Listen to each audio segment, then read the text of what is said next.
Hello दोस्तों, तो आज हम शुरू करने जा रहे हैं प्रेशर।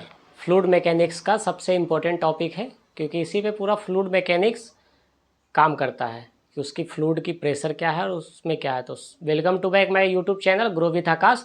तो आज हम जानेंगे कि प्रेशर क्या होता है। किसी भी फ्लूइड का सबसे इम्पोर्टेंट प्रॉपर्टीज़ होती है उसकी प्रेशर, क्योंकि जो बड़े बड़े डैम्स डिज़ाइन की जाती है तो उसमें कितना क्यूबिक लीटर वाटर स्टोर होगा उस रिजर्वायर में और उसकी क्या प्रेशर होगी।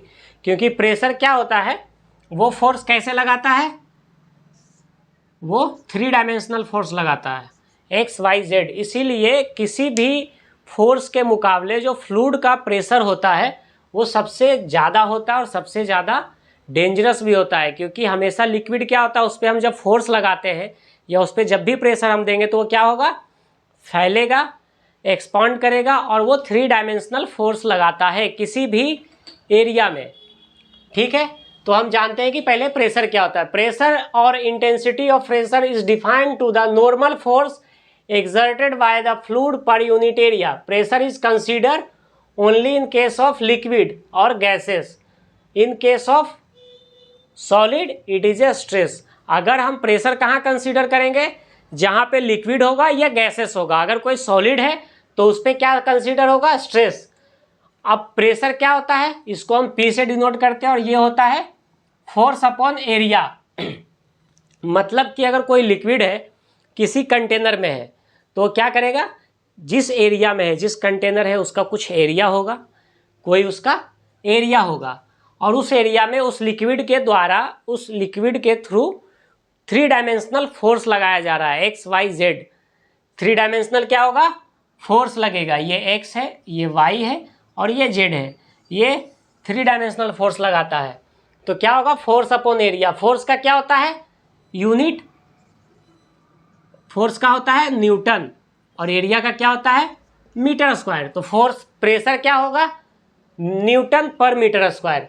अब जानते हैं क्या कि हम फोर्स को कैसे मेजर करेंगे या फोर्स को कैसे एक्सप्लेन करेंगे। तो फोर्स क्या होता है, mass into acceleration due to gravity.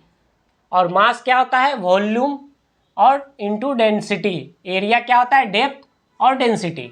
तो ये सब अलग अलग कंसीडर करते हैं। जैसे अगर फोर्स की बात होगी तो क्या होता है, कोई भी मास में अगर हम फोर्स लगाते हैं तो क्या होगा, जिस चीज़ पे हम फोर्स लगाएंगे उसका कुछ ना कुछ मास होगा और वो क्या होगा, एक्सेलरेशन उसमें होगा ग्रेविटी का। और मास क्या होता है, वॉल्यूम होगा उसका कुछ ना कुछ। अगर कोई भी हम बोल रहे हैं कि ये मास है तो ये क्या होगा, इसमें कुछ ना कुछ उसका वॉल्यूम होगा और डेंसिटी होगा। डेंसिटी मीन्स कि उसका कुछ ना कुछ वेट होगा। तो ये हो गया मास, जो कि पर केजी में आता है। अब आते हैं एरिया में। एरिया क्या हो सकता है, मीटर स्क्वायर हो सकता है, उसकी हाइट हो सकती है, उसकी डेप्थ हो सकती है और उसमें भी कुछ ना कुछ उसकी डेंसिटी होगी, जो भी पर्टिकुलर हम किसी एरिया या किसी मास की बात करते हैं।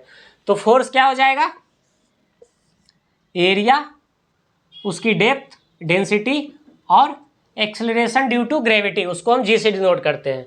तो प्रेशर होगा, प्रेशर का क्या है, फोर्स अपॉन एरिया। तो फोर्स का कितना है अपना, फोर्स का है ए, एच, रो और जी। ए क्या है, एरिया, डेप्थ, डेंसिटी और एक्सेलरेशन ग्रेविटी। और इसमें क्या है, एरिया का क्या है, डेंसिटी है, ग्रेविटी तो आएगा ही, एक्सेलरेशन का और डेंसिटी, उसकी डेप्थ, हाइट जो भी होगा।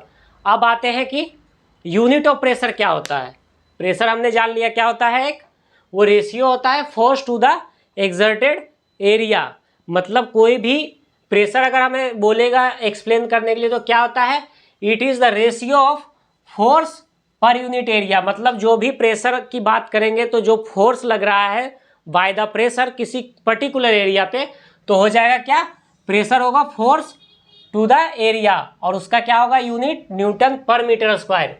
अब आते हैं कि प्रेशर का और भी क्या यूनिट हो सकता है, क्योंकि एग्जाम्स में क्या है, मेन आपका इसमें जब न्यूमेरिकल्स करने के लिए आएगा तो इसमें सबसे पहले आपको यूनिट्स देखने पड़ेंगे कि प्रेशर किस में है, पास्कल्स में है, न्यूटन पर मीटर में है, बार्स में है, एटीएम में है।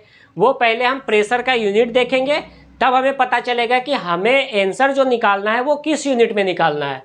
वो पास्कल्स में यूनिट निकालना है या किलो पास्कल्स में निकालना है, वो हमें इसके यूनिट कन्वर्जन से पता चलेगा कि प्रेशर का यूनिट क्या क्या है।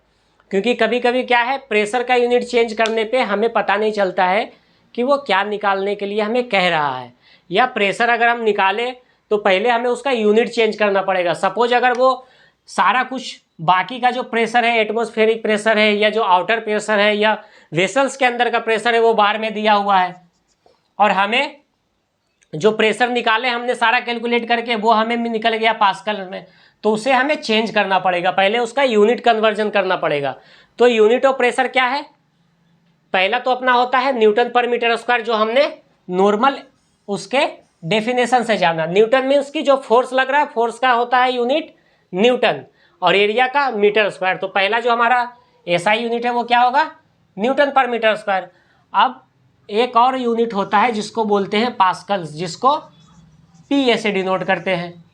अब 1 किलो पास्कल कितना होगा, 10⁻³ पास्कल्स।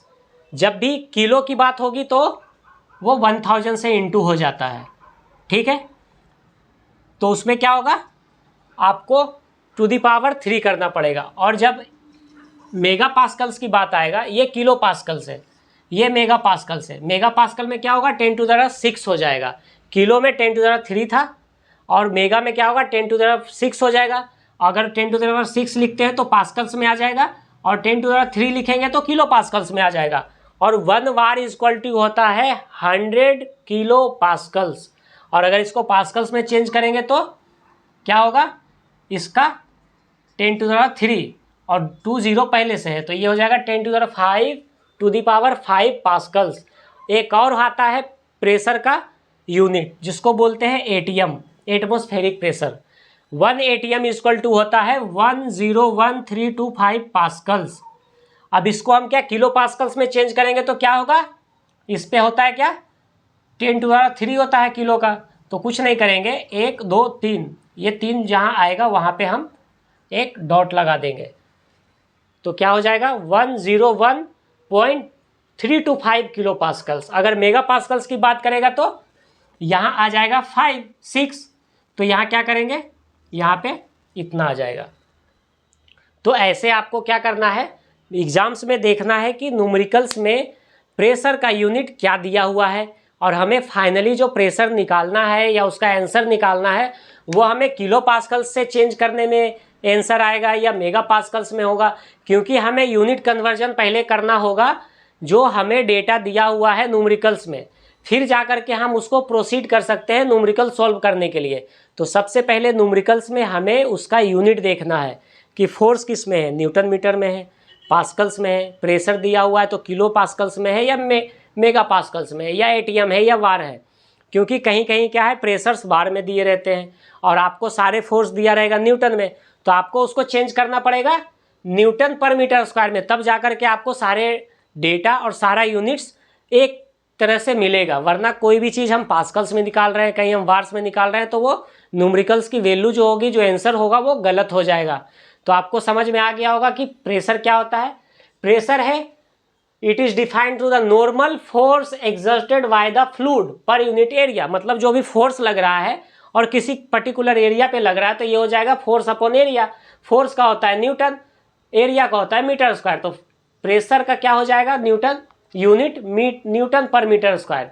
और यहाँ पे आपको यूनिट कन्वर्जन देखना है कि कहाँ किलो पास्कल्स में 10⁻³ होगा, मेगा पास्कल में 10⁻6 होगा, और अगर 1 वार दिया हुआ है तो कितना होगा, कितना पास्कल्स होगा। अगर पास्कल्स में चेंज करना हो तो 10⁵ पास्कल्स होगा। एटीएम में जब आएंगे तो उसको अगर किलो पास्कल्स में करना हो तो 101.3, मतलब जो 10⁻³ है तो वो 3 0 आगे की तरफ शिफ्ट होगा। तो इस तरह से आपको यूनिट कन्वर्जन देखना है और इसको एक्सप्लेन करना है।